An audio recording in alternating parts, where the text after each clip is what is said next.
Hey everyone! Welcome back to Lesson 2. I'm really happy you're here. Today, we're going to talk about something that stops a lot of beginners before they even start: watercolor supplies. A lot of people think they need expensive, professional materials to create beautiful paintings. Fancy brushes, huge paint sets, tons of paper. And honestly, that idea scares so many people away from watercolor. But the truth is, you really only need a few simple tools to begin. And in this video, I'm going to show you the basic supplies I personally recommend for beginners. Let's start with the paper. Now, this is a really important one: watercolor paper. Good paper makes all the difference. I'm serious. Cheap paper can wrinkle, tear, or make your colors look dull and uneven. And sometimes beginners think they're doing something wrong, when in fact, it's the paper that's the problem. So if you can, invest a little extra in good watercolor paper. Even if your colors are simple, good paper makes learning a lot easier. Make sure your paper is warm and 300 grams, and it must be cotton so that it absorbs water well. One of the best on the market is Arch paper, but you can also choose another brand. I use Steinbock paper, which is a German brand, and it is very good. All right, let's start from the very beginning. First, you'll need a pencil for sketching, and for watercolor, lighter sketches are always better. You don't want dark, heavy lines showing through the paint later. A simple HB or mechanical pencil works perfectly. Nothing fancy. At this stage, we just want soft, clean guidelines before painting. And honestly, try not to press too hard. We've all done it before. Now, you'll need a watercolor board, or any flat, sturdy surface to work on. This goes underneath your paper and helps keep everything stable while painting. It also prevents the paper from moving around when water is added. And trust me, having a stable surface makes painting feel so much easier and more comfortable. Now, I'm going to show you two types of workboards. This board is specifically designed for watercolor painting, and I use special watercolor tape with it. This type of board is also very easy to find and works well for all kinds of drawing and painting. And to attach the paper to the board, we use masking tape to keep the paper fixed in place while painting. Now, let's talk about masking tape. This little thing is way more important than it looks. Masking tape helps secure your paper to the board, keeps the paper flatter while it dries, and creates those beautiful, clean white borders around your artwork.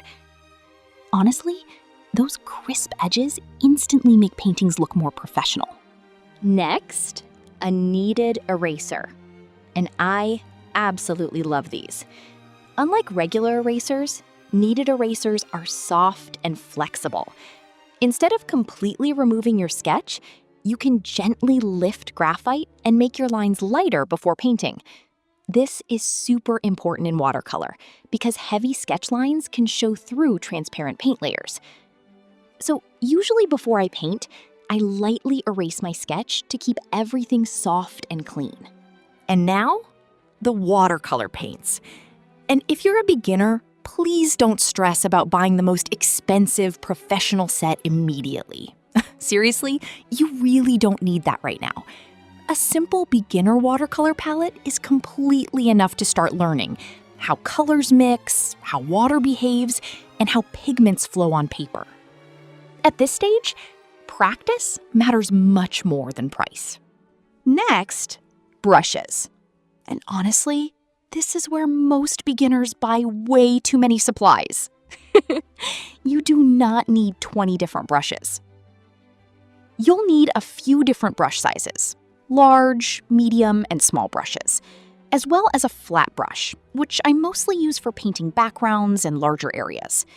It can create soft washes, thin lines, sharp details, and smooth blends all with one brush. It's flexible, easy to control, and perfect for learning watercolor techniques. And once you really understand one brush, everything becomes much easier later. Of course, you'll also need clean water. Water is literally part of the painting process in watercolor. The amount of water you use changes everything. Softness, blending, transparency, texture, everything. Next, paper towels. Simple, but extremely useful. You can remove extra water, lift paint, soften edges, clean your brush, and even create texture effects with them. I honestly use paper towels constantly while painting. And finally, a ceramic mixing palette. Now, this is something I highly recommend if possible. Ceramic palettes help colors stay smooth and clean while mixing. The paint moves beautifully on the surface, and it's much easier to see the true color mixtures compared to plastic palettes. Plus, they're just really satisfying to work with. And honestly, one of the most beautiful things about watercolor is that you don't need much to start creating art. Just a few simple tools, some patience, curiosity, and practice. So please don't wait until everything feels perfect before you begin. A lot of people spend months planning, watching tutorials, saving inspiration, but never actually painting. And the best way to improve is simply to start. Your first paintings do not need to be perfect. Mine definitely weren't. What matters most is enjoying the process, learning step by step, and allowing yourself to grow as an artist. So these are the essential watercolor tools I recommend for beginners. Simple, practical, and more than enough to begin your watercolor journey. And in the next lesson, we're finally going to start painting together and learn our very first watercolor techniques. So don't miss it.